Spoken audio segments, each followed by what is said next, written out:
Study IQ IAS, अब तैयारी हुई अफोर्डेबल।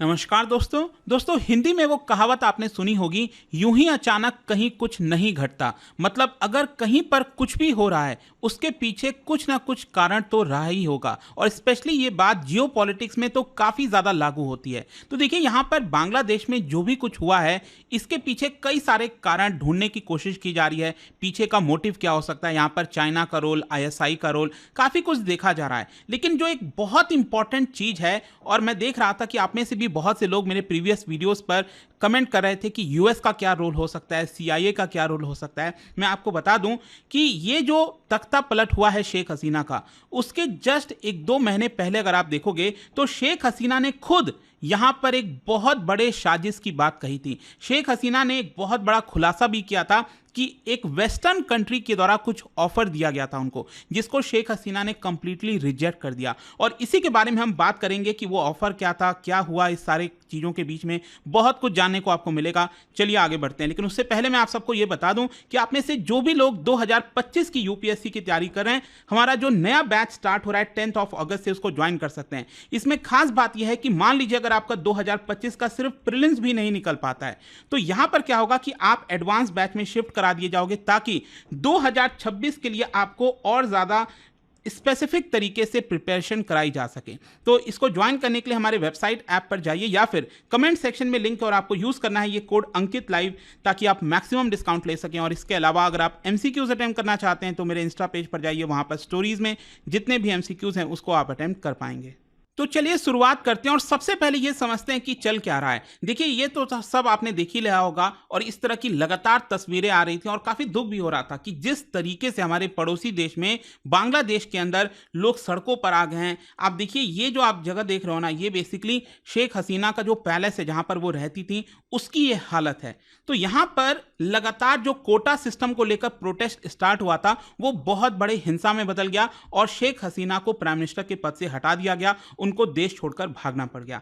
तो यहां पर क्या है कि जनवरी के महीने की ही बात है, मतलब आप सोचिए ऑलमोस्ट अराउंड 7-8 महीना भी नहीं हुआ है इलेक्शन को हुए, और 7 जनवरी को इलेक्शन था, और वो 4th टर्म में दोबारा प्राइम मिनिस्टर बनी थी। और यहां पर क्या था, एक मेन चीज आपको समझना है कि जो मेन ऑपोजिशन पार्टी है बांग्लादेश के अंदर, BNP, बांग्लादेश नेशनलिस्ट पार्टी, उन्होंने इस इलेक्शन को बॉयकॉट किया था, और यहां पर साफ साफ कहा था कि ये जो इलेक्शन है वो सही तरीके से नहीं कराया जा रहा है, क्योंकि उनको लीडर्स को जेल में बंद किया गया है। लेकिन दूसरी तरफ अगर आप देखोगे, जो फॉरेन ऑब्जर्वर्स हैं अलग अलग देशों के, चाहे US, Canada, Russia, Organisation of Islamic Cooperation, जिसमें जितने भी मुस्लिम मेजॉरिटी कंट्रीज हैं वो आपको देखने को मिलते हैं, अरब पार्लियामेंट हो गई, इन सभी ने यहां पर कहा था कि बांग्लादेश में जो जनरल इलेक्शन हुआ है they are free, fair and peaceful. ये साफ साफ बोला गया था। लेकिन आपको पता है एक देश ऐसा था जिसने यहां पर कहा कि ये इलेक्शन सही तरीके से नहीं हुआ है, और वो है आपका USA, और इसी का बहुत इंपॉर्टेंट रोल माना जा रहा है। और सोच के देखिए, मैं जब ये देख रहा था कि यहां पर USA बांग्लादेश को फ्री एंड फेयर नहीं बोल रहा है, तो पाकिस्तान के इलेक्शन को देखिए, यहां पर कहता है कि दैट इलेक्शन इज कॉम्पिटिटिव। यहां पर इमरान खान चीख चीख कर चिल्लाते रह गए और कहे US को कि आप वॉइस रेस करो कि पाकिस्तान में जो भी इलेक्शन हुआ है वो सही नहीं हुआ है।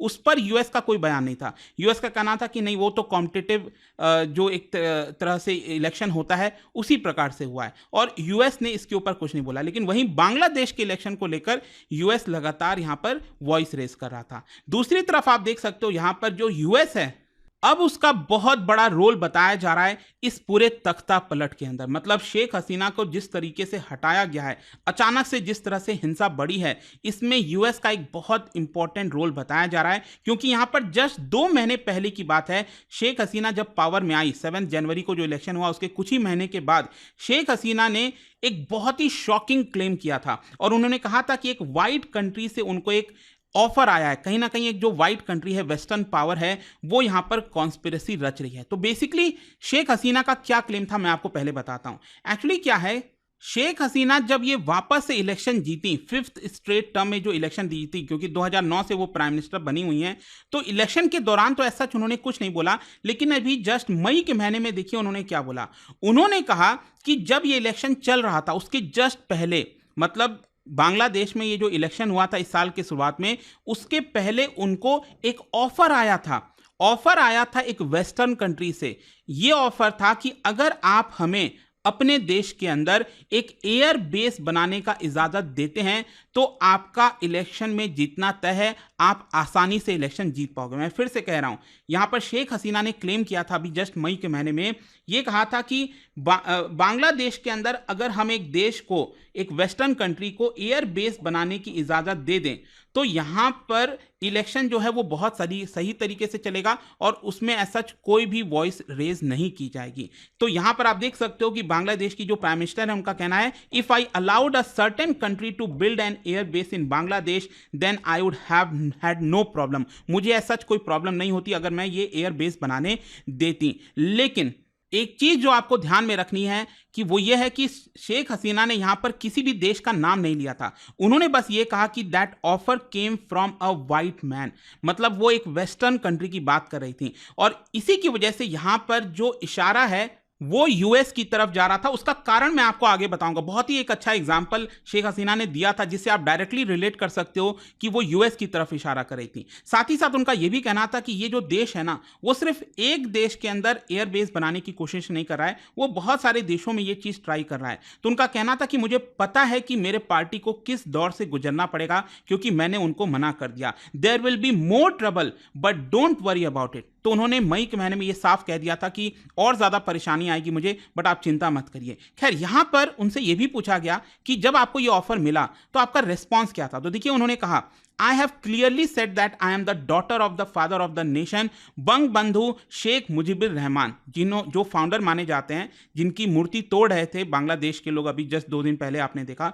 तो यहां पर वो फादर ऑफ द नेशन की बेटी हैं एंड यहां पर मैं किसी भी तौर पर कॉम्प्रोमाइज नहीं करूंगी। I don't want to come to power by renting part of the country. मैं अपने देश को भाड़े पर नहीं चढ़ा सकती हूं या फिर मैं अपने देश का हिस्सा किसी दूसरे देश के हाथों नहीं दे सकती just to remain in power. मैं जब तक पावर में, मतलब कि जब तक लोग चाहेंगे तब तक मैं यहां पर पावर में रहूंगी। साथ ही साथ उनका कहना था कि हर दिन मुझे यहां पर एक बैटल फाइट करना पड़ता है, both at home and abroad, घर में भी, मतलब बांग्लादेश में भी और विदेशों में भी। ये ऑलरेडी उन्होंने प्रिडिक्ट कर लिया था 2 महीने पहले। एंड यहां पर बहुत सारी कॉन्स्पिरेसीज रची जा रही हैं ताकि बांग्लादेश से एक नया देश बनाया जा सके। और देखिए, यहां पर उन्होंने एग्जांपल दिया, like east Timor they will carve out a Christian country taking parts of Bangladesh and Myanmar. उनका कहना था कि जैसे ईस्ट तिमोर के साथ हुआ था उसी प्रकार से बांग्लादेश का जो एक हिस्सा है चट्टोग्राम और म्यांमार का एक छोटा सा हिस्सा, दोनों को मिलाकर एक नया देश बनाने की कोशिश की जा रही है। और देखिए, ये ईस्ट तिमोर वाला जो एग्जांपल है वो इंपॉर्टेंट क्यों हो जाता है मैं आपको बताता हूं। ईस्ट तिमोर बेसिकली इंडोनेशिया के जस्ट बगल में है। ये आपको पता है, इंडोनेशिया में बहुत सारे आइलैंड्स आपको देखने को मिलते हैं, सुमात्रा, जावा, ये सब जितने भी आइलैंड, बोर्नियो आइलैंड देख रहे हो। इसी के एकदम जस्ट ऑस्ट्रेलिया के ऊपर आप देखोगे तो यहां पर एक और आइलैंड है जिसको तिमोर आइलैंड कहा जाता है। ये राइट साइड में आप देख सकते हैं, ये पूरा तिमोर का आइलैंड है। अब हुआ क्या था कि 1976 में, अगर आप देखिए 1976 में ये जो पूरा तिमोर है वो इंडोनेशिया का पार्ट बन गया था। लेकिन फिर क्या होता है, अल्टीमेटली अमेरिका की मदद से 2002 में क्या होता है कि इसको 2 हिस्सों में डिवाइड कर दिया जाता है। जो वेस्टर्न वाला तिमोर है वो इंडोनेशिया का हिस्सा रह जाता है और जो ईस्टर्न वाला है ये तिमोर, ईस्ट तिमोर, जिसका कैपिटल दिल्ली है, तो यहां पर ये इंडिपेंडेंट कंट्री बना दिया जाता है, क्रिश्चियन मेजॉरिटी कंट्री बना दिया जाता है। और मैं आपको बता दूं, वहां पर इस समय अमेरिका का एयर बेस देखने को मिलेगा। तो इससे आप कहीं ना कहीं समझ पा रहे होंगे कि जो बांग्लादेश की प्राइम मिनिस्टर ने इशारा किया था वो इसी तरफ था कि अमेरिका यहां पर कोशिश कर रहा है। और उन्होंने कहा कि यहां पर कॉन्स्पिरेसीज रची जा रही हैं कि मेरे सरकार को गिराया जाए कैसे भी करके, और साथ ही साथ मुझे बहुत बड़ा कॉन्सिक्वेंस झेलना पड़ सकता है जैसे कि मेरे फादर को झेलना पड़ा, क्योंकि जो शेख मुजीबुर रहमान की हम बात कर रहे हैं उनको 1975 में मार दिया गया था, ध्यान रखिएगा। खैर, यहां पर अब क्वेश्चन यह है कि शेख हसीना का रिलेशंस कैसा चल रहा है यूएस के साथ। देखिए, बहुत सिंपल सी चीज है, बहुत खराब चल रहा है। काफी लोगों का मानना है कि क्योंकि ये रिलेशन बहुत खराब चल रहा था, ऐसा हो सकता है कि अमेरिका इसके पीछे होगा जो भी इस समय बांग्लादेश के अंदर हुआ है। क्योंकि मैं आपको बता दूं, अमेरिका लगातार आवाज उठा रहा था कि बांग्लादेश में फ्री एंड फेयर इलेक्शन करवाओ, और इसी की वजह से उन्होंने क्या किया, शेख हसीना की जो पार्टी है अवामी लीग, उनके बहुत सारे मेंबर्स को वीजा देना बंद कर दिया। जो एनफोर्समेंट ऑफिशियल्स हैं उनको वीजा देना बंद कर दिया। इनफैक्ट आप देख सकते हो यहां पर जो एक एक्सपर्ट है उनका ये मानना था कि यूएस ने बहुत ज्यादा प्रेशर बांग्लादेश के ऊपर बना रखा है। वो दोनों पॉलिसी अपना रहा है, कैरेट एंड स्टिक की पॉलिसी कहते हैं ना, लालच देना और साथ ही साथ डंडे भी मारना। तो कुछ वैसा ही इस समय यूएस कर रहा है और हो सकता है कि इलेक्शन के बाद यहां पर बांग्लादेश को एक बहुत बड़ा कॉन्सिक्वेंस झेलना पड़ जाए और हो सकता है कि यहां पर एक ऐसा समय आएगा कि शेख हसीना को पद से हटना पड़ जाए और कुछ वैसा ही ये सिचुएशन हुआ है। अभी मैं आपको बता दूं, जस्ट 2 महीने पहले की बात है, यूएस ने एक और क्या काम किया था कि जो बांग्लादेश के फॉर्मर आर्मी चीफ हैं जनरल रिटायर्ड अजीज खान, उनको उनके ऊपर सैंक्शंस लगा दिया और कहा कि आपने करप्शन किया है। साथ ही साथ कहा कि करप्शन की वजह से आपने देश के डेमोक्रेटिक इंस्टीट्यूशन को अंडरमाइन किया है, इसकी वजह से हम आपके ऊपर सैंक्शंस लगा रहे हैं। तो यूएस ने ये चीज करना ऑलरेडी स्टार्ट कर दिया था। इनफैक्ट अगर आप देखोगे तो पिछले साल नवंबर के महीने में यहां पर जो रिपोर्ट्स आ रही थी उसमें दिख रहा था कि जो पॉलिटिशियंस हैं अवामी लीग के बांग्लादेश के अंदर, वो धमकी दे रहे थे यूएस के एम्बेसडर को जो बांग्लादेश के अंदर हैं, पीटर हास, और उनको बोल रहे थे कि आप हमारे इलेक्शंस में इंटरफेरेंस करना बंद करिए। तो इस तरह की लगातार चीजें देखने को मिल रही थी। सिर्फ यही नहीं, इनफैक्ट मैं आपको बता दूं, रशिया की तरफ से भी क्लेम किया गया था। रशिया के जो फॉरेन मिनिस्टर हैं उन्होंने क्लेम किया कि जो यूएस के एम्बेसडर हैं बांग्लादेश के अंदर और जो हाई रैंकिंग रिप्रेजेंटेटिव हैं वो लोकल ऑपोजिशन पार्टी के, वो साथ मिलकर एक एंटी गवर्नमेंट प्रोटेस्ट ऑर्गेनाइज करने का प्लान कर रहे हैं। ये रशिया ने ऑलरेडी बोल दिया था उस समय 1-2 महीने पहले। तो इससे आप समझ सकते हो कि जो भी कुछ बांग्लादेश के अंदर हुआ है अभी, उसके पीछे एक गहरी साजिश और पहले से चीजें हो सकती हैं। और रशिया ने यह भी कहा कि जिस प्रकार से यूएस एम्बेसडर बांग्लादेश के अंदर काम कर रहे हैं, यह साफ दिख रहा है कि वो एक सॉवरेन स्टेट में इंटरफेरेंस करने की कोशिश कर रहे हैं, उनके इंटरनल अफेयर्स में प्रॉब्लम क्रिएट करने की कोशिश कर रहे हैं। इसके जवाब में वॉशिंगटन ने कहा था कि जो रशिया है, जो मॉस्को है, वो जानबूझकर डेलिब्रेट तरीके से गलत काम कर रहा है, फॉरेन पॉलिसी का मिस कैरेक्टराइजेशन कर रहा है। तो ये सब कुछ आपको देखने को मिलेगा। तो आई होप कि अब आपको एक इंडिकेशन मिल गया होगा, क्योंकि बहुत से आप में से लोग कह रहे थे, मैसेज कर रहे थे कि यहाँ पर अमेरिका का क्या रोल हो सकता है। तो वो मैंने आपको समझाने की कोशिश किया क्यों हुआ। और जाने से पहले एक इंटरेस्टिंग क्वेश्चन, क्या आप बता सकते हो, क्योंकि हम बांग्लादेश की बात कर रहे हैं, सबसे हाईएस्ट पॉइंट कौन सा इनमें से बांग्लादेश में? इसका राइट आंसर आप सबको पता है, मेरे इंस्टाग्राम पर तो मिलेगा ही। वहां पर अगर आप नहीं हो कोई बात नहीं, टेलीग्राम से ले सकते हैं इसका सही उत्तर। मैं कई सारे जो एमसीक्यूज हैं वो यहाँ पर स्टोरीज में डालता रहता हूं। अगर आपको पीडीएफ ये तो टेलीग्राम पर आइए, अलग अलग सोशल मीडिया पर आप जुड़ पाओगे। और जैसा मैंने आपको बताया, अगर आप यूपीएससी की तैयारी कर रहे हैं, कोई भी बैच चाहते हैं, you can simply use this code Ankit live to get maximum discount. And I hope की वीडियो आपको पसंद आया होगा। मिलता हूं आपसे next time. Till then, thank you very much, see you soon. Study IQ IAS, अब तैयारी हुई अफोर्डेबल।